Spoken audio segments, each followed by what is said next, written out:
നിങ്ങൾക്കിടയിൽ മതരംഗത്ത്, അതായത് രാഷ്ട്രീയം മതത്തിലേക്ക് കയറി പ്രവർത്തിക്കുമ്പോഴുണ്ടാകുന്ന കുഴപ്പങ്ങൾ, അതിലേക്ക് ഇപ്പോൾ ഞാൻ കടക്കുന്നില്ല. തീരെ രാഷ്ട്രീയം വേണ്ടെന്നൊന്നും ഞാൻ പറയുന്നില്ല.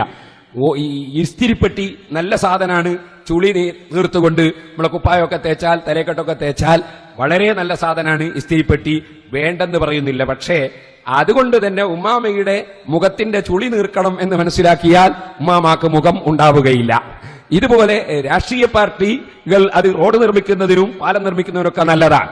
അതേസമയത്ത് അത് ഇസ്ലാമിന്റെ മതപരമായ വിഷയങ്ങളിലേക്ക് ഇടപെട്ട് രാഷ്ട്രീയ പാർട്ടികൾ മതത്തെ നിയന്ത്രിക്കാനും പണ്ഡിതന്മാരെ നിയന്ത്രിക്കാനും ഇറങ്ങിയാൽ ഉമ്മാമാന്റെ ചുളിഞ്ഞ മുഖം ഈ ഇസ്തിരിപ്പെട്ടി കൊണ്ട് നന്നാക്കാമെന്ന് ധരിക്കുന്നത് പോലെയാണ്. ഒരിക്കലും തന്നെ ആ ഉമ്മാമന്റെ മുഖം കൂടി നഷ്ടപ്പെടുക എന്നല്ലാതെ വാസ്തവത്തിൽ കുപ്പായത്തിന്റെ ചുളി നീരുന്നത് പോലെ ഇത് നീരുകയില്ല.